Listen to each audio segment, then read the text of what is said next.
Hello and Jai Bharat everyone. How are you all? I hope you all are doing very well. So guys, welcome to the Advait Achievers YouTube channel and welcome to the Super 3000 MCQ series for JEE Main 2021 as well as chemistry is useful for NEET 2021 also. So guys, this is day 23 and chemistry में आज हम पढ़ने वाले हैं physical chemistry का एक बहुत ही इंपॉर्टेंट चैप्टर केमिकल इक्विलिब्रियम।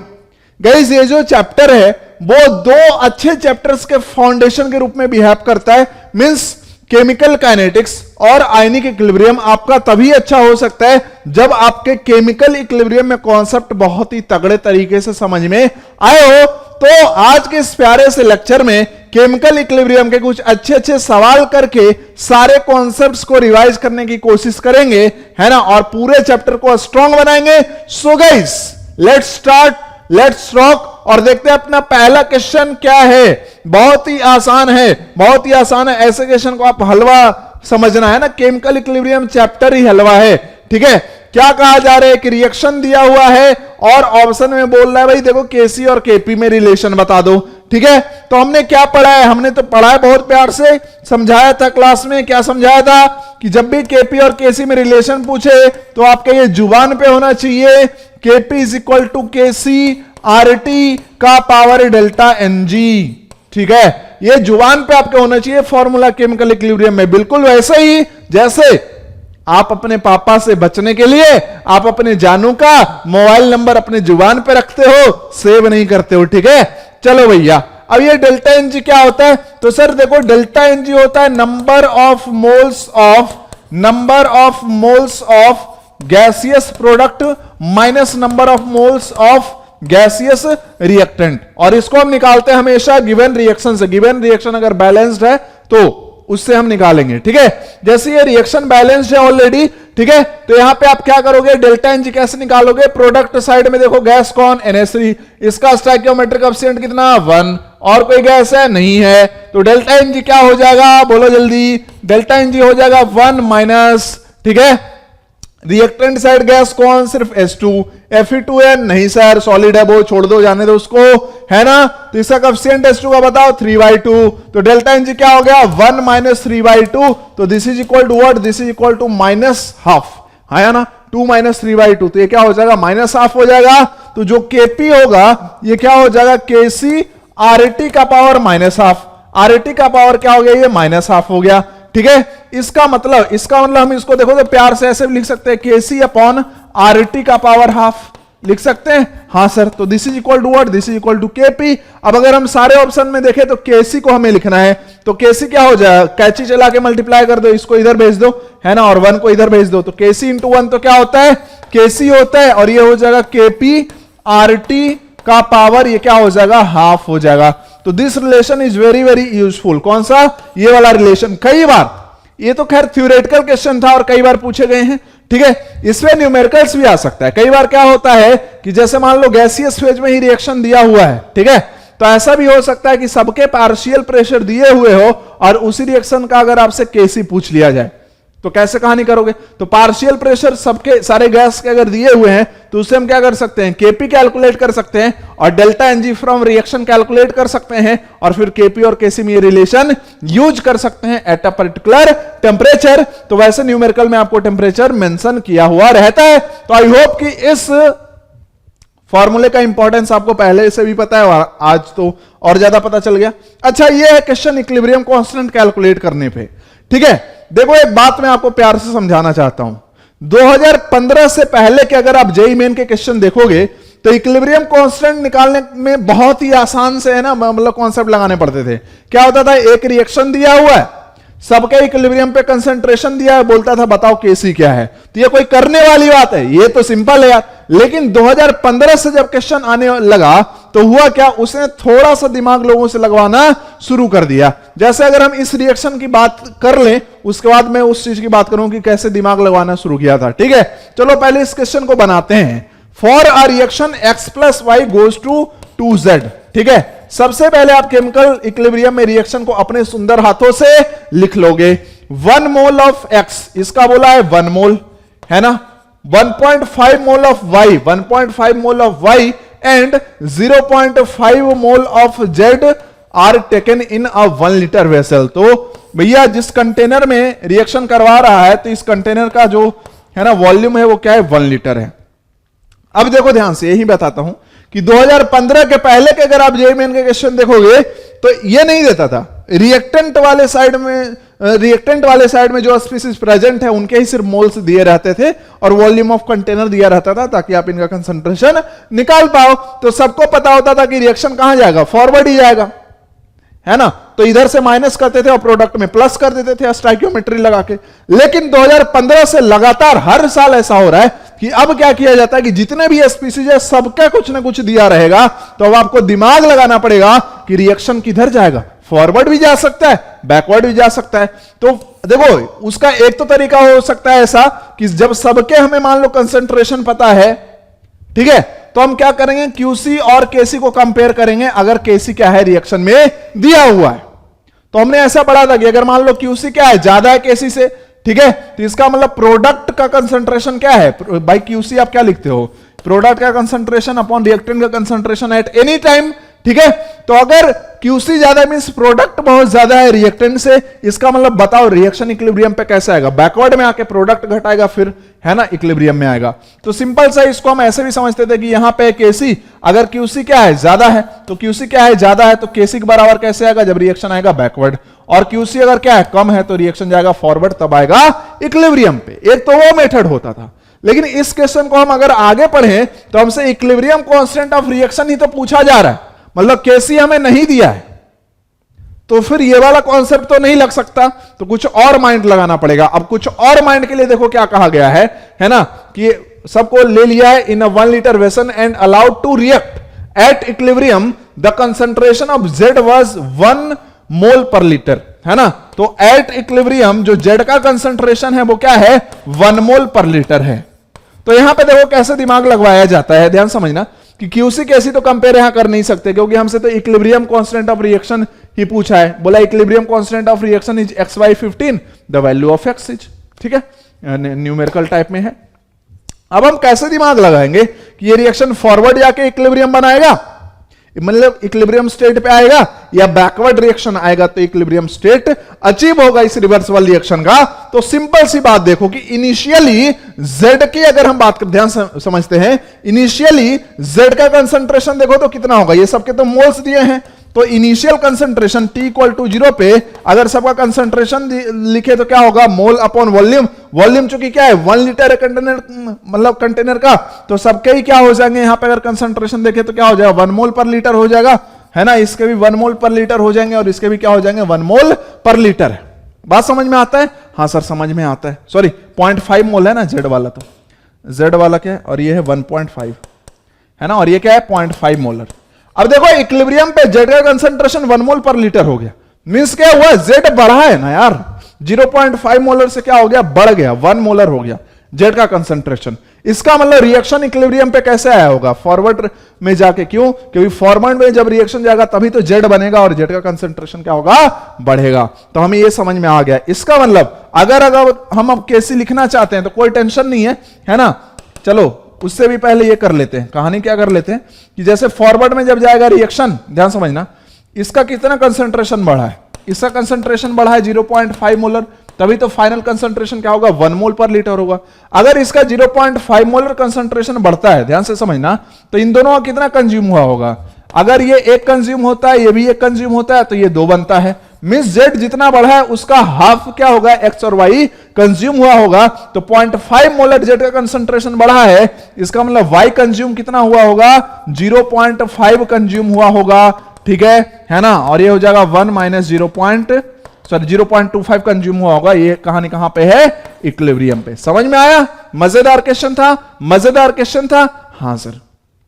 तो इसका इक्विलिब्रियम पे एक्स का कंसंट्रेशन बताओ क्या हो गया, 0.75 मोलर हो गया, बाई का कंसंट्रेशन क्या हो गया, 1.25 मोलर हो गया, और जेड का तो 1 मोलर है ही, ठीक है। तो अभी केसी लिखने में तुमको कोई दिक्कत है नहीं। This is what equilibrium concentration of Z का square upon equilibrium concentration of X into equilibrium concentration of Y. मैं एक चीज आपको बताना चाहता हूं, अगर आप एग्जाम देने जा रहे हो, जा ही रहे हो 1 महीने में, ठीक है, एग्जैक्टली 1 महीना बचा है, तो अभी आपने ये फॉर्मूला मत लिखा करो, ये तो आपके माइंड में डायरेक्ट कैलकुलेशन किया करो कि ऊपर तो क्या आ जाएगा 1 का स्क्वायर आ जाएगा, ये फॉर्मूला लिखने में आपको 5 सेकंड भी लग रहे हैं तो आपका लॉस है। और नीचे क्या आएगा 0.75, नीचे आ जाएगा 0.75 इंटू 1.25, ऐसा आएगा।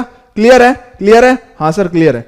अब ये देखो x/15 आ रहा है, इसको जरा हटाएं तो यहां पे आएगा 100 यहां से, और इसको अगर हटाएं तो यहां से भी आएगा क्या अपना 100 आएगा। अब 25 से काटना शुरू करो, है ना, तो 25 चौके 100, 25 क्या 75 से, ठीक है।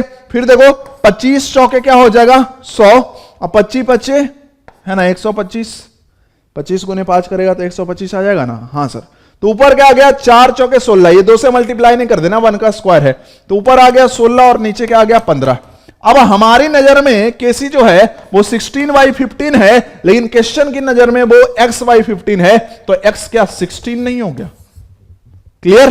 तो इस कॉन्सेप्ट पे बहुत क्वेश्चन पूछे जा रहे हैं, अभी भी 2019 में पूछा गया, 2020 में पूछा गया, 18 में, 16 में, 17 में, हर साल पूछा जा रहा है। अब सिंपल का एक्सपेक्टेशन मत रखना, तो मैंने बता दिया इस तरीके से, 2 तरीके से हमें डील करनी है, ठीक है। यहां तो कॉमन सेंस लग गया, बहुत सारे में क्यूसी कैसी दिया होता है तो ऐसे कंपेयर कर लेंगे। नेक्स्ट, ये बहुत ही आसान सा क्वेश्चन है जो कि है बेसिकली एलसीपी पे, मींस ली चैटेलियर्स प्रिंसिपल, बहुत ही ज्यादा इंपॉर्टेंट है।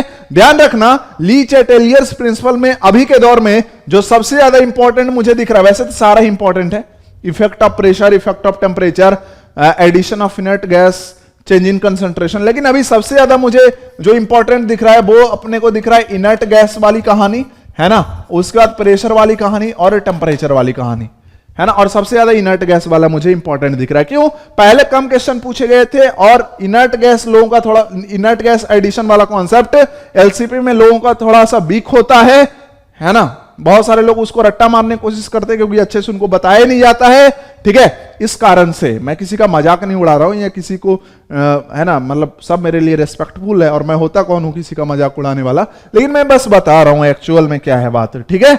चलो, आप क्या ध्यान रखोगे, इनर्ट गैस को एकदम अच्छे से कॉन्सेप्ट कर लेंगे कि कांस्टेंट वॉल्यूम पे जब ऐड करते हैं इनर्ट गैस तो क्या आता है कॉन्सेप्ट, और जब हम क्या करते हैं कांस्टेंट प्रेशर पे ऐड करते हैं इनर्ट गैस तो क्या होता है कॉन्सेप्ट, ठीक है। चलो, अब इस क्वेश्चन को बनाते, कह रहा है consider the following reaction, N2O4 gas goes to 2NO2 gas, delta H0 is plus 58 kilo joule. Means ये जो रिएक्शन है वो कैसा हो गया, एंडोथर्मिक रिएक्शन हो गया। एंडोथर्मिक रिएक्शन मींस जो ये फॉरवर्ड डायरेक्शन है वो क्या हो गया, एंडोथर्मिक हो गया, है ना। तो इसका जस्ट अपोजिट वाला डायरेक्शन क्या हो जाएगा, एक्सोथर्मिक हो जाएगा। Clear? For each of the following cases A be the direction in which the equilibrium shifts is. तो यहां पे 2 केस दिया गया, बताना है कि इन दोनों केस में इक्विलिब्रियम किधर शिफ्ट होगा। टेम्परेचर इज डिक्रीज्ड, कहा कि टेम्परेचर डिक्रीज किया गया, एलसीपी क्या बढ़ा था कि जो आप करोगे उसका उल्टा, मींस जो एक्सटर्नल एजेंट करेगा इस इक्विलिब्रियम को डिस्टर्ब करने के लिए, रिवर्सल रिएक्शन उसका अपोजिट करके नया इक्विलिब्रियम बनाएगा, ठीक है। सिंपल सी बात है। तो टेम्परेचर इज डिक्रीज, टेम्परेचर घटाया गया, रिएक्शन क्या करेगा, टेम्परेचर को बढ़ाना चाहेगा। टेम्परेचर कैसे बढ़ेगा, जब हीट क्या हो, रिलीज हो, ठीक है। तो हीट क्या हो, रिलीज हो, है ना, हीट क्या हो, रिलीज हो, ठीक है। सिंपल सी बात है। अब हम ध्यान समझते हैं, हीट तो एब्जॉर्ब होगा तो फिर और टेम्परेचर कम हो जाएगा, ठीक है। तो टेम्परेचर अगर बढ़ाना है तो हीट क्या करना पड़ेगा, रिलीज करना पड़ेगा सिस्टम में, ठीक है। अभी नाउ हम समझते हैं, ध्यान समझते हैं बिल्कुल प्यार से कि हीट रिलीज वाला डायरेक्शन देखो तो कौन सा है, बैकवर्ड डायरेक्शन है ना। तो यहां पे देखो अगर ऑप्शंस ये है कैपिटल वाले ए बी सी डी, तो ऑप्शन में बैकवर्ड या फॉरवर्ड नहीं लिखा है, लिखा है टुवर्ड्स रिएक्टेंट टुवर्ड्स प्रोडक्ट। तो बैकवर्ड मींस क्या हो गया, टुवर्ड्स रिएक्टेंट हो गया। इसका मतलब इस केस में तो क्या होगा, टुवर्ड्स रिएक्टेंट होगी कहानी। नेक्स्ट में pressure is increased by adding N2 at constant temperature. अब कह रहा है कि हमने क्या किया भाई, टोटल प्रेशर इंक्रीज कर दिया सिस्टम का, है ना, कैसे, बाय एडिंग N2। जैसे देखो यहां पे ये कंटेनर था जिसमें रिएक्शन हो रहा था, चूंकि गैसियस रिएक्शन है तो क्लोज कंटेनर में ही हो रहा होगा, ठीक है। तो यहां पे क्या था भाई, N2O4 था और क्या था, NO2 था, इनके बीच इक्विलिब्रियम था, ठीक है। अभी हमने क्या किया, ध्यान समझते हैं, अभी हमने क्या किया, N2 इसमें क्या कर दिया, ऐड कर दिया। तो N2 नॉर्मल टेम्परेचर पे कैसे बिहेव करता है, एज इनर्ट गैस, क्योंकि आपको पता है कि N ट्रिपल बॉन्ड N क्या होता है भाई, बहुत ही मजबूत, ठीक है। तो ये जनरली किसी से रिएक्ट नहीं करता नॉर्मल टेम्परेचर पे। ऑक्सीजन के साथ भी वो 2000 केल्विन पे रिएक्ट करके NO बनाता था, याद करो, पी ब्लॉक में भी बताया हुआ है, ठीक है। तो मतलब N2 यहां पे क्या है, इनर्ट गैस की तरह बिहेव करेगा। ये सब कॉन्सेप्ट आप पहले भी पढ़ चुके हो। अब यहां पे प्रेशर इंक्रीज कर रहा है, कैसे इंक्रीज कर रहा है, कांस्टेंट वॉल्यूम रखा। देखो पूरे मिक्सचर के लिए जब N2 को हम ऐड कर दे, तो अब हम अगर उसके लिए लिखते हैं PV is equal to nRT, तो जब हम N2 को ऐड कर रहे हैं इस इक्विलिब्रियम मिक्सचर में, तो क्या टोटल मोल्स ऑफ गैसेज बढ़ रहे हैं कि नहीं भाई। N2 गैस तो है ना, भले इनर्ट है, गैस तो है, तो टोटल मोल्स ऑफ गैसेज क्या हो रहे हैं, बढ़ रहे हैं, है ना। इसके कारण क्या हो रहा है भाई, प्रेशर भी बढ़ रहा है, लिखा है ना प्रेशर इज इंक्रीज्ड, ठीक है। लेकिन बोला टेम्परेचर इज कांस्टेंट, तो अगर टेम्परेचर कांस्टेंट है तो इसका मतलब क्या होगा, फिर वॉल्यूम कांस्टेंट होगा, क्योंकि मोल्स बढ़ रहे हैं इसलिए प्रेशर बढ़ रहा है। टेम्परेचर कांस्टेंट कर दिया मींस वॉल्यूम क्या हो गया, कांस्टेंट हो गया। मतलब इनडायरेक्टली क्वेश्चन क्या कह रहा है कि N2 is added at constant volume, N2 is added at constant volume, at constant volume. अब आपने पढ़ा होगा बहुत प्यार से कि जब हम कांस्टेंट वॉल्यूम पे, ध्यान समझो, जब हम कांस्टेंट वॉल्यूम पे इनर्ट गैस को ऐड करेंगे तो किसी भी कंपोनेंट का पार्शियल प्रेशर चेंज नहीं होगा। मींस जो इक्विलिब्रियम पे N2O4 का पार्शियल प्रेशर था, जो इक्विलिब्रियम पे NO2 का पार्शियल प्रेशर था, after addition of inert gas N2, partial pressure इन दोनों का पहले वाला ही वैल्यू रहेगा, मींस इक्विलिब्रियम पार्शियल प्रेशर ही रहेगा।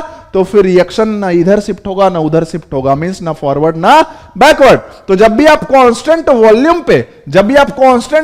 पे इनर्ट गैस को ऐड करते हो तो रिएक्शन किसी भी टाइप का हो, मींस चाहे delta ng greater than zero हो रिएक्शन का, या फिर delta ng less than zero हो रिएक्शन का, या delta ng equal to zero reaction का, no effect on equilibrium position on addition of inert gas at constant volume। ये आपने प्यार से समझा हुआ है, क्लियर है। तो कोई इफेक्ट होगा नहीं होगा, मींस टूवर्ड्स प्रोडक्ट वाले तो ऑप्शन ही नहीं थे, towards reactant and no change, तो ऑप्शन क्या आएगा, बी आएगा। तो इसको आप रिवाइज कर लेना ढंग से, क्लियर।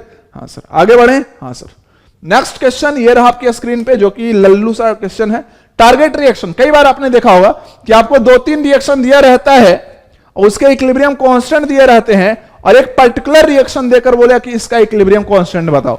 तो कई बार थ्योरेटिकली पूछा जाता है, कई बार वैल्यूज देकर पूछा जाता है, तो थोड़ा कैलकुलेशन करना पड़ेगा, क्वेश्चन को लेंथी बनाया जाता है। लेकिन यहां पे ध्यान समझना है, यहां पे क्वेश्चन जो है वो आसान है, कैलकुलेशन करना ही नहीं है। अभी क्या बोल रहा है कि A goes to B plus C, है ना, इसका इक्विलिब्रियम कांस्टेंट है K equilibrium first, and that of B plus C goes to P, इसका इक्विलिब्रियम कांस्टेंट है K इक्विलिब्रियम 2। तो पूछा है the equilibrium constant of A goes to P, this is our target reaction, this is our target reaction. ऐसे question में खैर यहां तो सिर्फ 2 ही रिएक्शन देके तीसरे का पूछा है, कई बार तो ऐसा होता है कि 3 रिएक्शन दे देगा और चौथे का पूछ देगा। तो ऐसे रिएक्शन में हम क्या करते थे, हम सोचते थे कि टारगेट रिएक्शन को गिवन रिएक्शन के मदद से कैसे हम ऑब्टेन कर सकते हैं। और देखो ये क्वेश्चन कर सबको ही लेगा, लेकिन कम टाइम में कौन कर रहा है वही जीतेगा, वही जीतेगा। क्योंकि अब एग्जाम की बात हो रही है, अब हमारे फाइनल एग्जाम की बात हो रही है, अब हमारे घर पे प्रैक्टिस की बात नहीं हो रही है।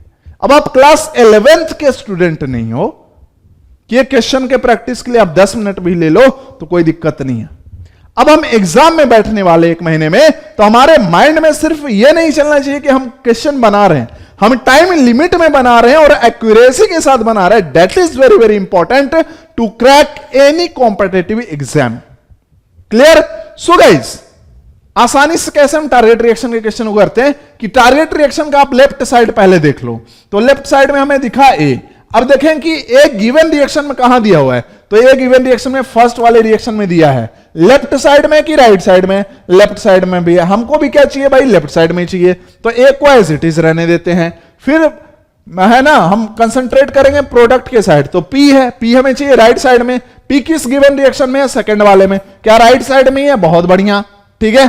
तो अब देखो सिंपल सा, यहां तो आपको साफ साफ दिख रहा है कि इन दोनों को अगर हम ऐड कर दें तो जो सेम है अपोजिट साइड वो क्या हो जाएगा, कैंसल हो जाएगा, और अपना क्या आ जाएगा, A goes to P reaction आ जाएगा। जब भी आप दो रिएक्शन को ऐड करते हो तो उनके इक्विलिब्रियम कांस्टेंट क्या होते हैं, मल्टीप्लाई हो जाते हैं। मींस इस रिएक्शन का जो इक्विलिब्रियम कांस्टेंट होगा वो गिवन रिएक्शन के इक्विलिब्रियम कांस्टेंट है ना के मल्टीप्लिकेशन के बराबर होगा। मींस के इक्विलिब्रियम 1 इंटू के इक्विलिब्रियम 2 मींस ऑप्शन डी। ये स्क्वायर नहीं है, 2 यहां पे मतलब आना चाहिए था बाजू में, ठीक है, समझ गए? Clear clear? हाँ सर, तो इसके सारे आप कॉन्सेप्ट रिवाइज कर लेना कि जैसे ऐड करते दो रिएक्शन को है ना तो इक्विलिब्रियम कांस्टेंट मल्टीप्लाई हो जाता है। जब हम दो रिएक्शन को माइनस करते हैं तो इक्विलिब्रियम कांस्टेंट डिवीजन में चला जाएगा।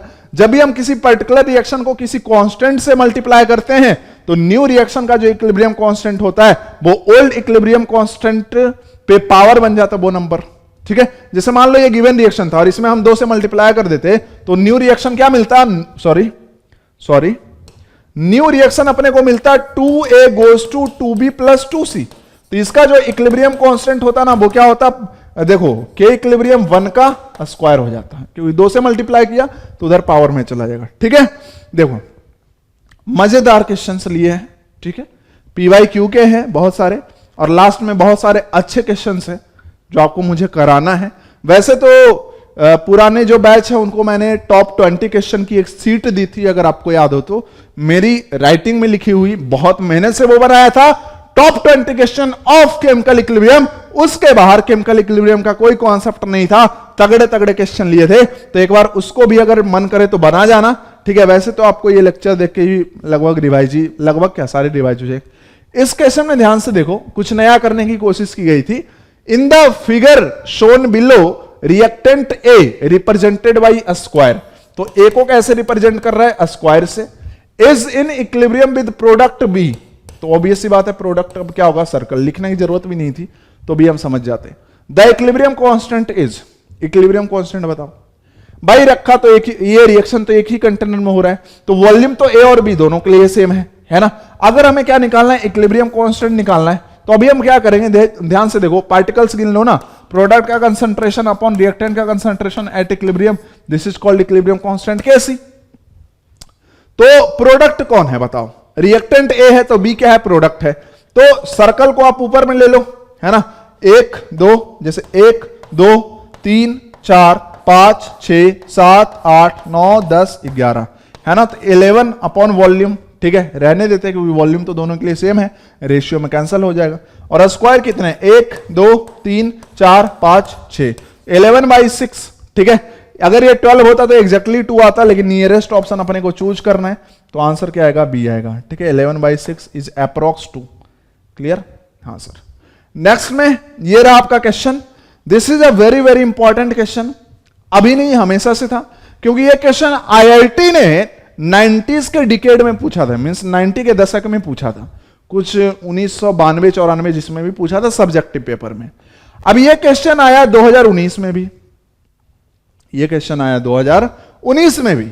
ध्यान से देखते हैं, प्यार से देखते हैं इस क्वेश्चन को, बहुत प्यार से, 19 या 20 में आया हुआ है ये, ठीक है, और बिल्कुल एज इट इज आया। देखो, इसलिए केमिकल इक्विलिब्रियम अगर आपको अच्छा करना है, जो 11th वाले बच्चे अगर इस वीडियो को देख रहे हैं, जिन्होंने केमिकल इक्विलिब्रियम पढ़ा है और रिवीजन के लिए क्वेश्चन को देख रहे हैं, तो उनसे मैं एक ही चीज कहना चाहूंगा कि अगर आपको केमिकल इक्विलिब्रियम को बिल्कुल स्ट्रांग बनाना है तो आप कुछ मत करो, एक काम करो, IIT के जो सब्जेक्टिव क्वेश्चन है, भले वो 1984 में आया हो, उसको आप बना लो, उससे बाहर है ही नहीं केमिकल इक्विलिब्रियम चैप्टर, ठीक है।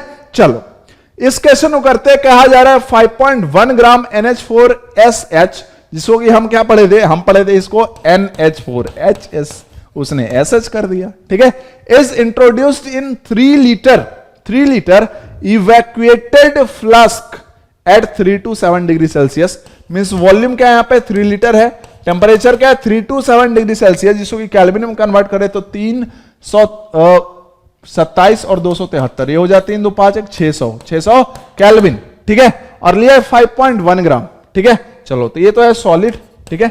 हाँ, 30% of the solid NH4HS decomposes to NH3 and H2S gases. तो ये दोनों क्या है भाई, ये दोनों है अपने गैस, है ना, ये दोनों क्या है, गैस है। क्लियर? हाँ सर क्लियर है, ठीक है। नाउ अब हम समझते हैं the Kp of the reaction at 3 to 7 degree Celsius. तो हमको बताना, बताओ Kp ऑफ रिएक्शन क्या होगा इस टेम्परेचर पे। तो एक बात तो तय है, इतना तो बेसिक सेंस अपना काम करता है। देखो ये हेट्रोजीनियस इक्विलिब्रिया का क्वेश्चन है। मैं बता दूं कि हेट्रोजीनियस इक्विलिब्रिया में दो टाइप के ही क्वेश्चन बनते हैं। एक क्या, रिएक्शन देके आपको टोटल प्रेशर एट इक्विलिब्रियम दे दिया हो और आपसे केपी पूछ दे, क्लियर, या फिर दूसरा थोड़ा सा घुमाए, है ना, यही देखोगे आप। तो आपका टारगेट बस यही होगा कि अगर आप टोटल प्रेशर एट इक्विलिब्रियम निकाल देते हो, कहानी आपका बन जाएगा। ये रिएक्शन बैलेंस्ड है, तो ध्यान से सोचो, ध्यान से समझते हैं कि एट टी इक्वल टू 0 क्या NH3 है कंटेनर में? नहीं है। क्या H2S है कंटेनर में? नहीं है। तो इसका प्रेशर 0 ATM, उसका प्रेशर 0 ATM है ही नहीं, तो कहां का प्रेशर? कई बार ऐसा क्वेश्चन होता है कि बोल देगा, ये IIT में पूछा हुआ ऑलरेडी, कई बार बोल देगा already containing NH3 eight 0.5 ATM। तो अब T इक्वल टू 0 पे NH3 का प्रेशर 0 ATM नहीं लिख सकते, 0.5 ATM लिखना पड़ेगा। लेकिन ऑलरेडी कंटेनिंग NH3 बोला है सिर्फ, तो ऐसा नहीं कि H2S का भी प्रेशर 0.5, नहीं जी, सिर्फ NH3 का प्रेशर एट इक्वल टू 0 क्या है? 0.5 ATM है। वैसे तो हम सॉलिड के लिए कुछ नहीं लिखते हैं, ब्लैंक छोड़ देते थे, याद करो। लेकिन यहां पे चूंकि कहानी ही सॉलिड से ही होगी, तो सॉलिड के बारे में लिखना पड़ेगा। जैसे सबसे पहले तो आपको निकालना पड़ेगा mole of NH4HS, this will be equal to weight upon molecular weight निकाल लो। तो सल्फर का क्या है भाई? 32 है। नाइट्रोजन का कितना होगा भाई? 14 होगा। और 5 क्या है? हाइड्रोजन है। तो इनके क्या हो गए? 5। ये कितना हो गया? 5 4 9 2 11, 3 1 4 1 5, ये भी क्या है? 51। ठीक है, कितना अच्छा कैलकुलेशन दिया था ना। ये क्या हो गया? 0.1 मोल हो गया। T इक्वल टू 0 पे ये क्या है? 0.1 मोल है। क्लियर? तो उसके 0 मोल, उसके 0 मोल। एट इक्विलिब्रियम क्या होगा?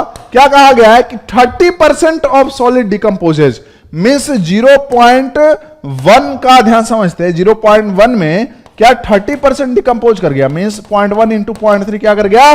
डिकम्पोज कर गया। अब ये रिएक्शन चूंकि बैलेंस है, तो जितना मोल ये डिकम्पोज करेगा उतना ही मोल NH3, उतना मोल ये H2S बनेगा। कितना मोल डिकम्पोज किया? 0.03 मोल। तो ये कितना बनेगा? 0.03 मोल। और ये भी कितना बनेगा? 0.03 मोल ही तो बनेगा। हाँ या ना बोलो? हाँ या ना बोलो? हाँ सर, सही कह रहे हो आप। तो टोटल मोल्स एट इक्विलिब्रियम क्या है? अब मैं इधर से लिखना शुरू करता हूं कि total moles of gases at equilibrium, total moles of solid का क्या? कुछ नहीं, भाव ही नहीं देना, सॉलिड का काम बस उतना ही था, है ना। Total moles of gases at equilibrium, तो this will be equal to 0.03 plus 0.03, this is equal to 0.06। अब मैं क्यों कर रहा हूं ये सब? क्या कहानी है? मैं चाहता हूं कि देखो, टोटल प्रेशर अगर मैं निकाल लेता हूं इक्विलिब्रियम पे, तो जितना पार्शियल प्रेशर NH3 का होगा उतना ही पार्शियल प्रेशर H2S का भी होगा। और अगर हमें Kp लिखना है, तो Kp तो क्या होगा? Kp होगा partial pressure of NH3 into partial pressure of H2S। हाँ या ना? हाँ सर। समझ में आता है? हाँ सर। चूंकि ये गैस जो है, चूंकि ये रिएक्शन एक ही कंटेनर में हो रहा होगा, मींस दोनों ही गैस के लिए वॉल्यूम क्या है? सेम है। टेम्परेचर दोनों के लिए क्या है? सेम है। तो अगर टेम्परेचर सेम है, वॉल्यूम सेम है, तो क्या pressure ratio will be equal to molar ratio? हाँ या ना? हाँ सर। तो ये 1:1 मोलर रेशियो में, तो इसका भी प्रेशर भी क्या होगा? सेम होगा। तो अगर हम टोटल प्रेशर एट इक्विलिब्रियम निकाल देते हैं, तो NH3 का प्रेशर क्या होगा? P टोटल बाई 2, और H2S का भी पार्शियल प्रेशर क्या होगा? P total by 2। अब P टोटल कैसे निकालेंगे? तो जो गैसेज बने हैं इक्विलिब्रियम पे, उसके लिए आप क्या यूज कर दो? PV इक्वल टू nRT, है ना। अच्छे क्वेश्चन में आपको ये यूज करना पड़ेगा इक्विलिब्रियम मिक्सचर के लिए, ठीक है। तो यहां से P टोटल क्या हो जाएगा? This will be equal to nRT upon V। अब n की वैल्यू क्या हो गई? 0.06। सॉलिड का मत ले लियो, PV equal to nRT ideal gas के लिए यूज करते हैं, ठीक है।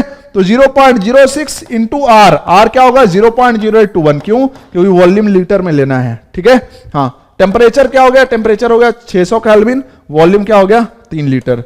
300 इसको हटाओ, ये 2 हो गया। तो P टोटल यहां से निकालना, ये क्या आएगा? ATM में आएगा, ठीक है। सपोज डेट ये क्या आ गया? X ATM। चूंकि मुझे कैलकुलेशन के लिए उतना टाइम नहीं मिलेगा इस लेक्चर में, तो यहां से ये समझ में आ गया कि P टोटल क्या हो गया? X ATM। X अननोन नहीं है, कैलकुलेशन के बाद आ जाएगा, ठीक है। तो यहां से अगर हम लिखे कि partial pressure of NH3 is equal to partial pressure of H2S, and this will be equal to what? This will be equal to P total divided by 2, मींस दिस इज इक्वल टू X by 2 ATM, X by 2 ATM। तो यहां से अगर हम Kp लिखें, which is equal to what? Which is equal to, अब डायरेक्ट बार बार उसको रिपीट नहीं करना, 5 सेकंड भी अगर आपका बच सकता है एक्यूरेसी के साथ, लेकिन तो बचा लो, ठीक है। तो ये हो जाएगा x/2 इंटू x/2 होगा, और यूनिट लिखे तो क्या होगा एटीएम का स्क्वायर। x अननोन नहीं है, वैल्यू आप पुट कर देना। क्लियर? हाँ सर, आगे बढ़े। हाँ सर, नेक्स्ट क्वेश्चन ये रहा, क्या कहा जा रहा है इसमें, ध्यान समझते हैं। The gas phase reaction 2NO2 gas goes to N2O4 is an exothermic. Means ये क्या डेल्टा H इस रिएक्शन के लिए हो जाएगा less than 0। The decomposition of N2O4 in equilibrium mixture of NO2 and N2O4 can be increased by. Means ये reaction क्या था, इक्विलिब्रियम पे था। जब ये रिएक्शन क्या था भाई, इक्विलिब्रियम पे था, तो हमें क्या करना है, अब डिकम्पोजिशन N2O4 का बढ़ाना है। तो हम कैसे बढ़ाएंगे, अब डिकम्पोजिशन ऑफ N2O4 का डायरेक्शन क्या है, बैकवर्ड डायरेक्शन है। तो N2O4 का डिकम्पोजिशन बढ़ाना है, मींस क्या, रिएक्शन को हमें बैकवर्ड ढकेल देना है इक्विलिब्रियम से, ठीक है। तो क्या हमसे ये नहीं इनडायरेक्टली पूछ रहा है कि बैकवर्ड डायरेक्शन में रिएक्शन कब शिफ्ट होगा, ठीक है। अब ध्यान समझो, फॉरवर्ड वाला डायरेक्शन क्या है, एक्सोथर्मिक है, तो बैकवर्ड वाला डायरेक्शन क्या होगा, एंडोथर्मिक होगा, ठीक है। हाँ सर, अगर हम ऑप्शन को चेक करें, लोअरिंग द टेम्परेचर, टेम्परेचर आपने कम किया, रिएक्शन क्या करेगा, बढ़ाएगा। रिएक्शन बढ़ाएगा कैसे भाई, हीट को रिलीज करके, ठीक है। तो हीट जब रिलीज होगी तो रिएक्शन फॉरवर्ड में जाएगा, मुझे तो बैकवर्ड में चाहिए था, ये ऑप्शन नहीं होगा। इंक्रीजिंग द प्रेशर, अगर आप प्रेशर बढ़ाते हो तो रिएक्शन प्रेशर को घटाना चाहेगा और उस डायरेक्शन में शिफ्ट करेगा जिधर गैस के मोल्स क्या हो, कम हो। जिस डायरेक्शन में गैस के मोल्स कम हो तभी तो प्रेशर कम होगा, ठीक है। तो अगर हम देखें तो गैस के मोल्स कम किधर है, फॉरवर्ड डायरेक्शन में है। तो अगर हम प्रेशर बढ़ा रहे हैं तो रिएक्शन फॉरवर्ड में जाएगा, नहीं चाहिए हमें तो बैकवर्ड में चाहिए। Addition of an inert gas at constant volume, देखो कांस्टेंट वॉल्यूम पे अगर आप इनर्ट गैस को ऐड करते हो तो कोई इफेक्ट ही नहीं होता इक्विलिब्रियम पोजीशन पे, ठीक है। ना रिएक्शन आगे आएगा ना पीछे, मींस मतलब रिएक्शन तो होता रहेगा लेकिन दोनों तरफ सेम रेट से होगा, किधर भी रेट बढ़ेगा नहीं, ठीक है। हाँ, next, addition of an inert gas at constant pressure. जब देखो कांस्टेंट प्रेशर पे जब आप क्या करते हो, इनर्ट गैस को ऐड करते हो, तो जैसे ही आप कांस्टेंट प्रेशर पे इनर्ट गैस को ऐड करोगे तो वॉल्यूम क्या करेगा, वो बढ़ा देगा। वॉल्यूम क्या करेगा, बढ़ा देगा, क्योंकि मोल्स क्या हो रहे हैं, बढ़ रहे हैं, है ना। गैसियस मिक्सचर में देखो ना तो मोल्स क्या हो रहे हैं, बढ़ रहे हैं, क्योंकि इनर्ट गैस ऐड किया, वो भी तो गैस ही है। तो गैस के मोल्स बढ़ गए, क्या होगा, वॉल्यूम भी बढ़ेगा, ठीक है। कैसे, पूरे गैसियस मिक्सचर के लिए अगर हम PV = nRT लिखें, टेम्परेचर कुछ नहीं बोलता, कांस्टेंट ही बोलेगा जब इनर्ट गैस ऐड करेगा तो, ठीक है। और यहाँ पे प्रेशर भी क्या कर दिया, कांस्टेंट कर दिया। तो मोल्स बढ़ रहे हैं तो वॉल्यूम भी क्या हो रहा है, बढ़ रहा है, ठीक है। तो अगर वॉल्यूम बढ़ रहा है, मोर मोल्स की तरफ शिफ्ट होगा, मोर मोल्स की तरफ शिफ्ट होगा, ठीक है। तो मोर मोल्स किधर मिल रहे हैं आपको मिल रहा है बैकवर्ड डायरेक्शन। देखो इधर क्या है, 1 इधर 2, तो बैकवर्ड में ही तो मुझे शिफ्ट करना था, ऑप्शन डी। क्लियर? हाँ सर। नेक्स्ट, आगे कहानी करते, इसको देखो, पिछले वाले एक्सप्लेनेशन को ऐसे भी समझ सकते हैं।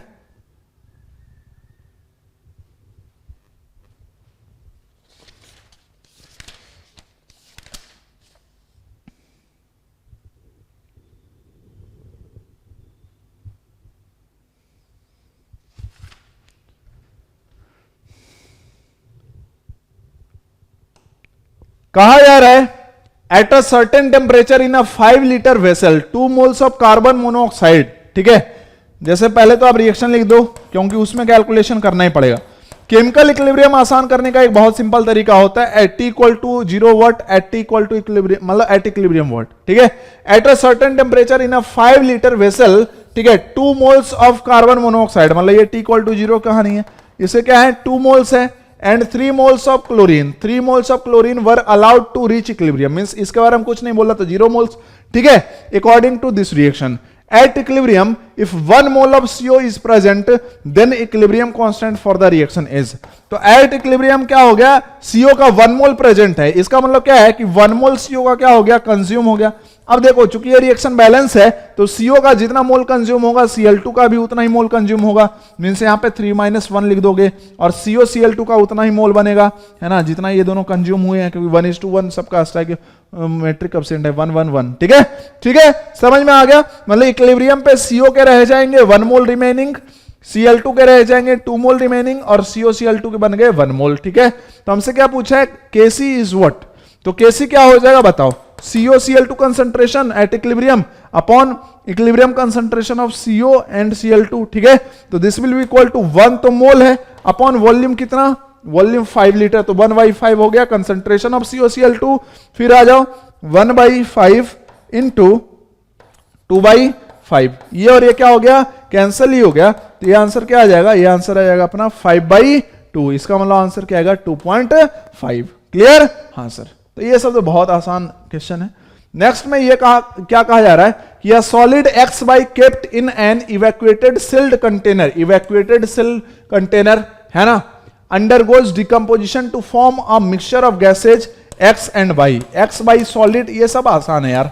X gas plus Y gas at constant temperature, the equilibrium pressure is 10 bar। अभी क्या करना है, t इक्वल टू 0 पे सिर्फ ये होगा, ये और ये नहीं होगा, कुछ इंफॉर्मेशन नहीं दिया है। एट इक्विलिब्रियम क्या होगा, ये कुछ डिकम्पोज किया होगा, कितना उससे कोई मतलब नहीं है। इसका प्रेशर P बढ़ेगा तो इसका भी प्रेशर P बढ़ेगा, मींस P ATM इसका प्रेशर तो इसका भी pressure P ATM। Total pressure at equilibrium will be 2P and this is equal to 10 bar, this is equal to 10 bar. तो P की वैल्यू क्या आ गई, ये आ गई 5 बार। तो हमसे पूछा Kp फॉर दिस रिएक्शन, तो Kp क्या हो जाए, P का स्क्वायर, क्योंकि ये रिएक्शन बैलेंस्ड है ना, तो इसका पार्शियल प्रेशर का पावर 1 इंटू इसका पार्शियल प्रेशर का पावर 1, मतलब y के पार्शियल प्रेशर का पावर 1। तो P का स्क्वायर है, तो Kp क्या है भाई, P का स्क्वायर मींस क्या हो गया, तो 25 हो गया। अब इसमें कोई करने वाली बात हो तो मुझे बता दो, है ही नहीं। ठीक है, नेक्स्ट जो क्वेश्चन है ये बहुत ज्यादा इंपॉर्टेंट है और यहां से कहानी इंपॉर्टेंट हो जाती है आपकी, ध्यान समझना। इसके बाद भी एक कॉन्सेप्ट कराऊंगा, वो भी इंपॉर्टेंट होगा, ध्यान से समझेंगे। कह रहा है the following reaction is performed at 298 kelvin, this reaction is performed at 298 kelvin. कह रहा है the standard free energy of formation of NO means delta G not of formation of NO gas, this is equal to 86.6 kilo joule per mole at 298 kelvin. What is the standard free energy of formation of NO gas?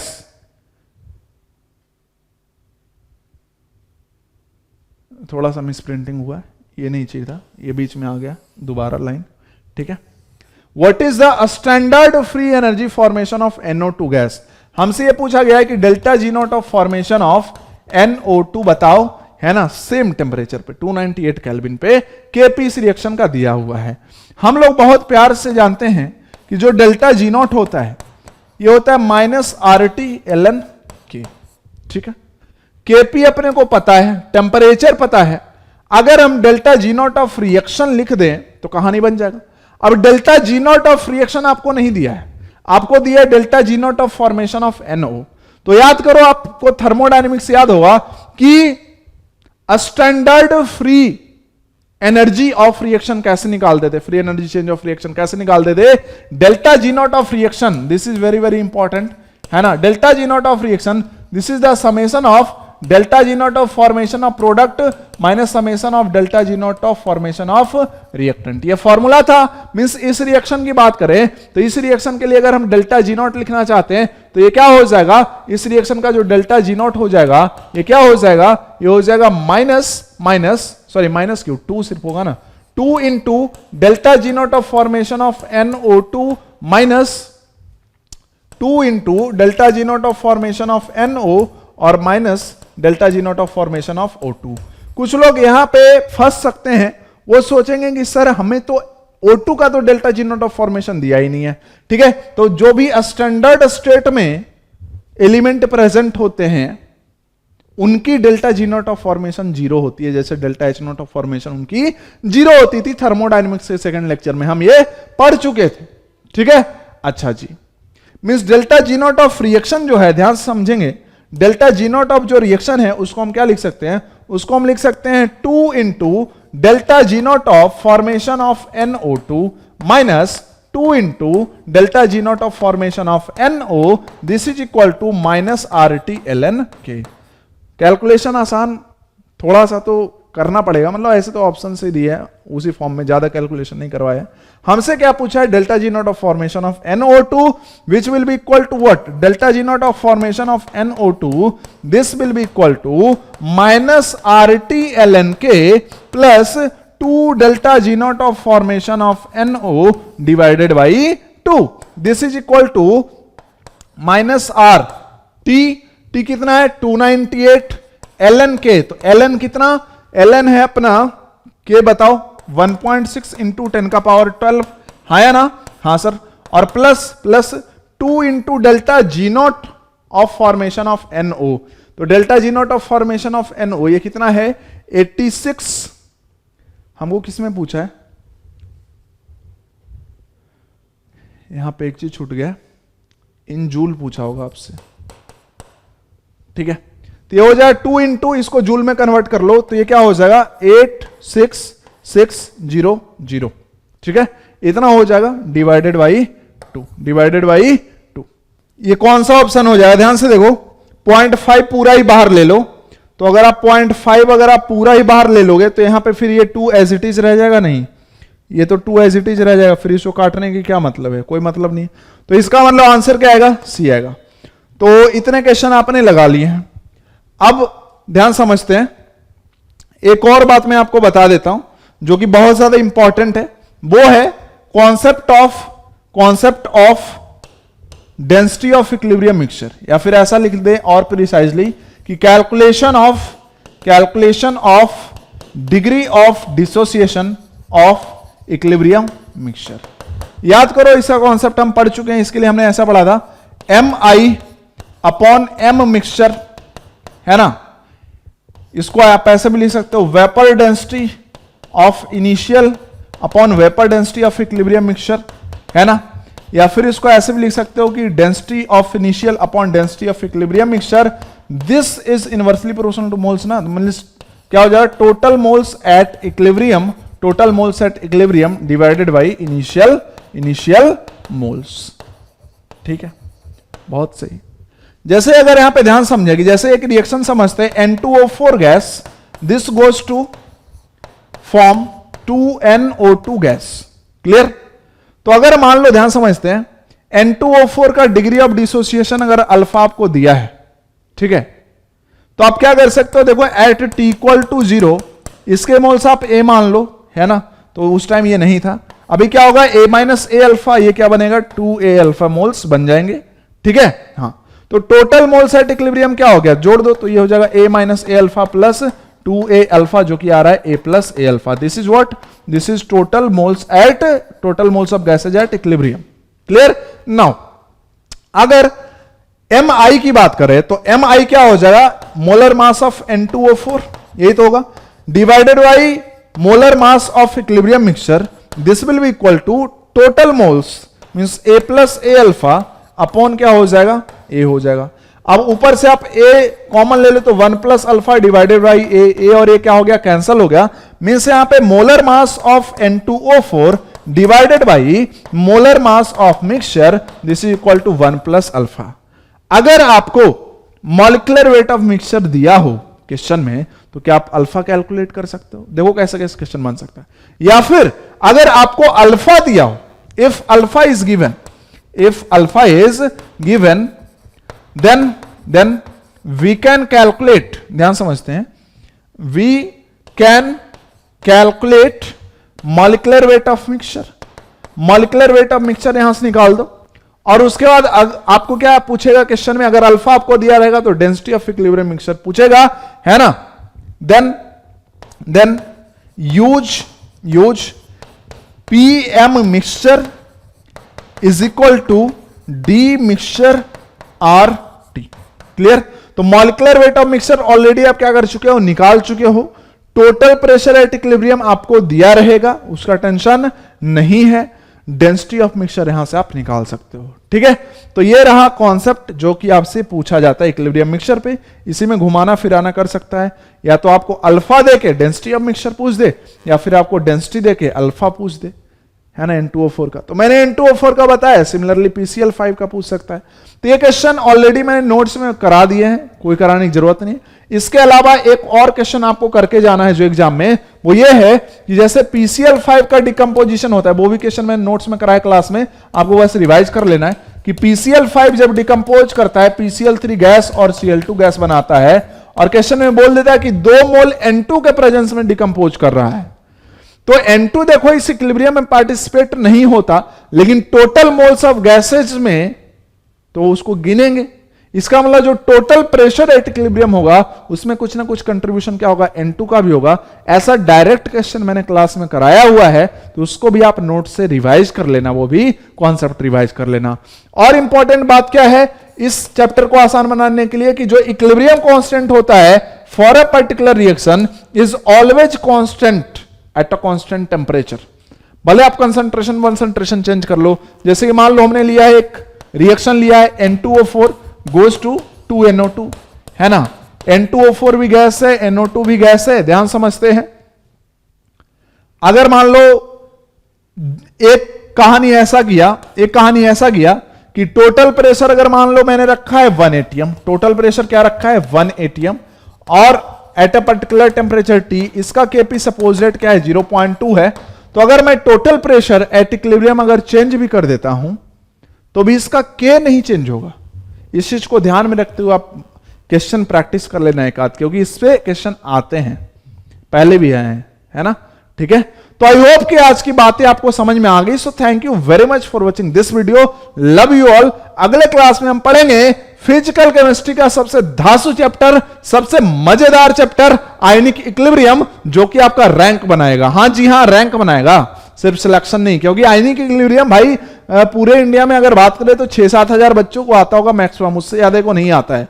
तो जो सबको नहीं आता वही तो rank बनाएगा ना भाई। 4 नंबर तुम्हारे बढ़ जाएंगे अगर तुमको आता है, तो बाकियों को नहीं आ रहा है, 4 नंबर में 4000 रैंक तुम्हारे आगे चले गए, बाकियों से तुम 4000 रैंक आगे ऊपर आ गए, बस हो गया, कहानी बन गया।